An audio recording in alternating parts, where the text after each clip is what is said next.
हम गंगापुर सिटी में आए हैं जो शिक्षा की नगरी है। और गंगापुर की भी अगर हम बात करें तो यहाँ पर एक कोचिंग सेंटर है जिसका नाम है अग्रवाल कोचिंग सेंटर। और न जाने कितने ही यहाँ से बड़ी बड़ी कुर्सियों पर जाकर बैठे हैं। और उन सर से हम बात करेंगे जो हाल ही में मुद्दे चल रहे हैं, जैसे कि अगर हम बात करें तो एनटीपीसी को लेकर के और बहुत सारी चीज़ें, और स्टूडेंट के बारे में भी हम बात करेंगे। और ये आप व्यूज़ देख रहे हो ऊपर तक, मैं कैमरामैन से गुजारिश करूँगा कि वो सारा कुछ दिखावें।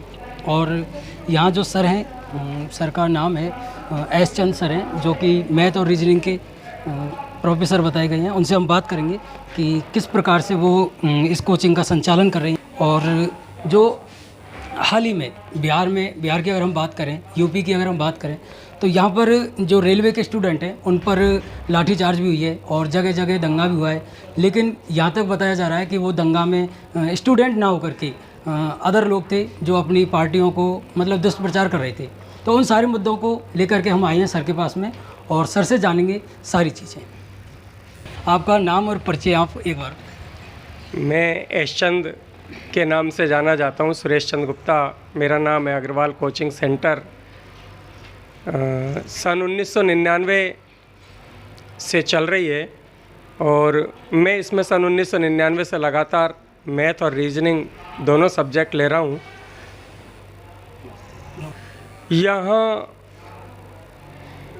अकेले सवाई माधोपुर डिस्ट्रिक्ट ही नहीं अपितु पूरे प्रदेश के विभिन्न ज़िलों से, और यहाँ तक कि मैं यूँ कह दूँ कि विभिन्न प्रांतों से यहाँ बालक रेलवे की तैयारी करने के लिए आते हैं।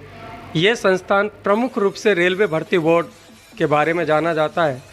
और मैं जहाँ तक समझता हूँ शायद आज देश के हर कोने कोने के स्टेशन पर यहाँ से पढ़ा हुआ विद्यार्थी कार्यरत है, विभिन्न पदों पर वो आसीन है। अकेले गंगापुर सिटी के स्टेशन की अगर मैं बात करूँ तो मेरे पढ़ाए हुए विद्यार्थी लगभग 20 से 25 विद्यार्थी मेरे पढ़ाए हुए यहाँ पर कार्यरत हैं। यह संस्थान पूरी तरीके से डेडिकेटेड है रेलवे भर्ती बोर्ड की प्रतियोगी परीक्षाओं को लेकर के। अभी हम चर्चा करें तो हाल ही में ग्रुप डी के लिए 2 चरणों की बात करी गवर्नमेंट ने कि 2 चरणों में एग्ज़ाम पूरा होगा। ये विद्यार्थियों के साथ एक खिलवाड़ वाली बात हो रही है। जब पहला चरण ही 1 साल और 2 साल में पूरा नहीं हो पा रहा है तो 2-2 चरण और 3-3 चरण कैसे पूरे हो पाएंगे। ऐसा लगता है जैसे कोई पंचवर्षीय योजना लागू कर दी गई हो।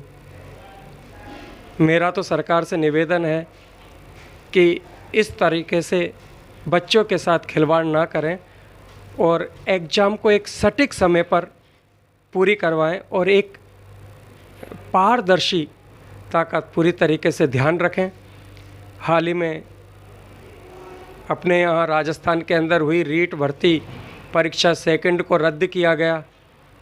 अब उन विद्यार्थियों का क्या हाल होगा जिनका सिलेक्शन हुआ। उन्हें दोबारा से एक बार तैयारी के लिए जुटना पड़ेगा।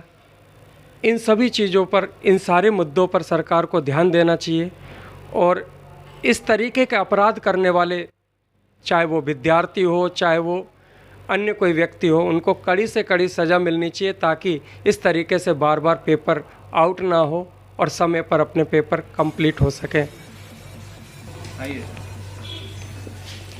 सर अगर हम बात करें, जैसे पटना में खान सर हैं और गंगापुर में एस चंद सर हैं, और स्टूडेंट यहाँ तक बताते हैं कि अगर दोनों की हम कंपेयर करें तो बराबर है। इसके बारे में आप क्या कहोगे स्टूडेंट से? देखिए, गुरु चाहे कोई भी हो, जो उस पर अच्छे से अच्छा आता है वो विद्यार्थी को देने की कोशिश करता है, चाहे वो एस चंद हो और चाहे कोई खान साहब हो। जहाँ तक बात आपने पूछी कि अच्छे और बुरे, तो ऐसी कोई बात नहीं है। गुरु गुरु होता है। सर अगर हम बात करें तो हाल ही में जो रेलवे के स्टूडेंट हैं उन पर लाठीचार्ज की गई है, तो इस मुद्दे को आप किस नज़र से देखते हैं? मैं तो इसकी ज़बरदस्त तरीके से भर्त्सना करता हूँ। इस तरीके से प्रशासन के द्वारा लाठीचार्ज करना, ये तो एक बात बताइए, अगर बेटा अपने माँ से कुछ नहीं मांगेगा तो फिर किससे मांगेगा?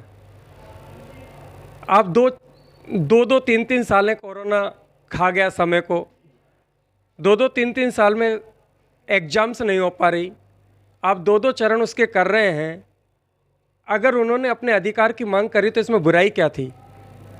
और फिर आप उन पर लाठीचार्ज कर रहे हैं। वो एक ऐसे विद्यार्थी हैं, पता नहीं कौन किस तबके का बालक है, एक गरीब विद्यार्थी जो पता नहीं कैसे कैसे करके अपना गुजारा चलाता है और कैसे कैसे समय को पास कर रहे हैं। उन विद्यार्थियों ने जब विरोध किया तो उनके ऊपर लाठीचार्ज किया गया। ये मैं समझता हूँ शायद न्याय की बात नहीं है। इस तरीके से करना सरकार का गलत है, मैं इसकी भर्त्सना करता हूँ। यहाँ तक भी सुना है कि प्रशासनिक जो लोग हैं उन्होंने हॉस्टलों में जा के स्टूडेंटों को पीटा है, उसके बारे में? हाँ बिल्कुल सुना तो मैंने भी है, पर मैंने देखा नहीं। इस तरीके से करना तो बिल्कुल, ये तो अन्याय हो गया। अब जो बालक हॉस्टल में रह कर के तैयारी कर रहा है, उसकी कोई गलती हो ना हो, लेकिन वो भी उसी लपेट में आ रहा है। यानी वो कहते हैं ना कि चने के साथ साथ घुन का पिसना, तो वो तो कोई बात नहीं हुई। इस तरीके से सरकार को निर्दयता से उनको बाहर निकालना, पीटना, लाठीचार्ज करना, भगाना, ये तो न्याय के विरुद्ध है। इस तरीके से मैं इसकी तो भर्त्सना करता हूँ। सर, हाल ही में अगर ग्रुप डी की भी अगर हम बात करें तो इसमें डबल पेपर कर दिए हैं और ये एक 4th क्लास की जॉब है, तो इसमें ऐसी क्या ज़रूरत पड़ी और इस मुद्दे को आप फिर किस नज़र से देखें? देखिए, अपन इसको 4th ग्रेड नहीं कह सकते। रेलवे भर्ती बोर्ड के अंदर शायद ये 4th ग्रेड नहीं है। अपन अन्य विभागों में अगर देखें, चाहे वो शिक्षा विभाग हो या वो बैंकिंग हो, तो उसके अंदर हाँ ग्रुप डी 4th ग्रेड कहलाता, लेकिन यहाँ पर अपन उसको 4th ग्रेड नहीं कह सकते क्योंकि इससे भी नीचे ग्रेड है मौजूद है। तो वो तो कोई बात ही नहीं रही कि ये ग्रुप डी 4th ग्रेड है। बट अगर अपन देखें तो 2 चरणों में एग्ज़ाम हो रहा है। कहीं ना कहीं देखा जाए तो इंटेलिजेंट बालक के लिए तो ये अच्छा भी है, लेकिन जो एग्ज़ाम एक चरण को लेकर के और 3-3 साल तक पूरी नहीं हो पा रही, 2 चरण कैसे हो पाएंगे? बात ये है, मुद्दा ये है कि वो किस तरीके से समय पर पूरी हो। अगर समय पर पूरी हो जाए तब तो कोई बात नहीं है कि आप एक एग्ज़ाम नहीं 2 एग्ज़ाम लीजिए, 3 एग्ज़ाम लीजिए, लेकिन उसका एक क्राइटेरिया तो होना चाहिए कि इस समय पर एग्ज़ाम होगी। आप उसका लगभग ज़बरदस्ती लंबे तरीके से उसको खींचते जा रहे हो, डबल एग्ज़ाम कर रहे हो अब, तो ये तो उचित नहीं है। सरकार को इसका वापस से एक एग्ज़ाम ही रखनी चाहिए। आप जैसे देखा होगा, जो स्टूडेंट हैं वो बहुत से कोचिंग नहीं आ पा रहे हैं और कोरोना काल लंबे समय से चल रहा है और ऑनलाइन जो क्लासेस भी चल रही हैं, ऑफलाइन भी चल रही हैं, तो इन दोनों में सर बेनिफिट क्या है सर स्टूडेंट के लिए? ये तो आपने बहुत ही बात अच्छी पूछी। और ये कोरोना तो एक एजुकेशन लाइन के लिए किस तरीके से आया है, जैसे अपन कहते हैं कि अभिशाप पूरी तरीके से। अब यहाँ पर अगर हम ऑनलाइन की बात करें तो बिल्कुल बहुत अच्छी चीज़ है, इसमें कोई शक नहीं है कि दूर दराज बैठा हुआ बालक भी एक दूर रहने वाले टीचर की बातों को सुन सकता है, उसको पढ़ाया हुआ देख करके उसको पढ़ सकता है, किस तरीके से टीचर पढ़ा रहा है, किस तरीके से समझा रहा है, उन सारी चीज़ों को वो समझ सकता है। लेकिन जहाँ तक बात आती है ऑनलाइन की, तो एक बालक कंप्यूटर के अंदर या मोबाइल के अंदर या लैपटॉप के अंदर या टैबलेट के अंदर जब उस ऑनलाइन क्लास को देखता है तो वह पूरी तरीके से अपने मार्ग से भटक जाता है और सीधा सीधा फेसबुक और व्हाट्सएप पर आ जाता है, जहाँ पर उसके समय की बर्बादी ज़्यादा हो रही है। दूसरी बात, ऑनलाइन कुछ हद तक अच्छा भी है, लेकिन इसके साइड इफ़ेक्ट्स बहुत ज़्यादा हैं कि हम देख रहे हैं लगातार आँखों के अस्पताल के आगे भीड़ लगना चालू हो चुकी है। लगातार उन पेशेंटों की कतार बढ़ती जा रही है, लाइनें बढ़ती जा रही है, जहाँ एक बच्चे, छोटे से बच्चों की भी आंखें वीक होने लग गई है। एक संस्थान जो लगातार 5-5, 6-6 घंटे की, 7-7 घंटे की ऑनलाइन क्लासें देता है, एक छोटा बच्चा उस ऑनलाइन क्लास को अटेंड करता है 5-5, 6-6 घंटे के लिए, तो आप भी कुछ सोच सकते हैं कि उसकी आँख पे क्या असर पड़ेगा पूरी तरीके से। और जहाँ तक बात आती है ऑफलाइन क्लास की, तो उसका तो कोई मुकाबला ही नहीं है, ऑफलाइन का कोई मुकाबला नहीं हो सकता। बालक अपनी समस्याओं को ऑफलाइन क्लास में ही पूरी तरीके से कंसल्ट करके पूरी तरीके से समझ सकता है।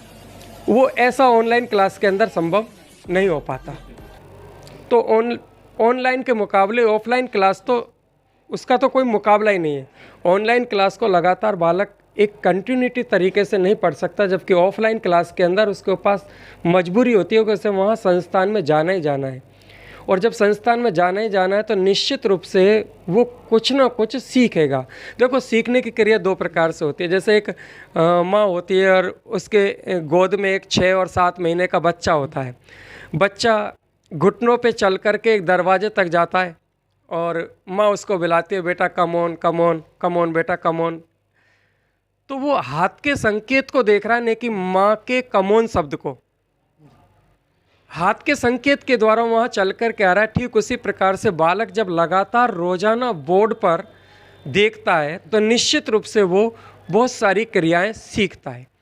तो कहीं ना कहीं ऑफलाइन क्लास मेरे हिसाब से ऑनलाइन की बजाय अपेक्षाकृत सही है, जहाँ बालक एक नियमित रह करके एक हर चीज़ की प्रक्रिया सहित एक नियत समय पर, जिसे हम कहते हैं टाइम का मैनेजमेंट, एक समय का प्रबंधन, कि भाई मुझे 7 बजे कोचिंग जाना है तो वो 7 बजे जाना है, फिर उसे उठना ही पड़ेगा सुबह।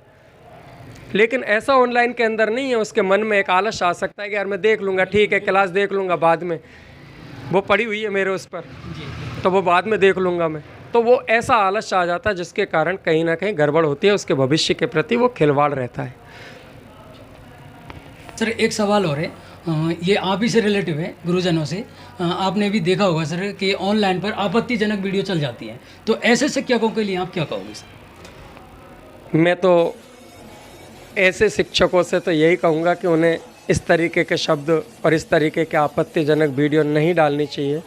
कहीं ना कहीं गुरु और शिष्य के बीच पर्दा निश्चित रूप से होना चाहिए और पर्दे में ही व्यक्ति अच्छा लगता है।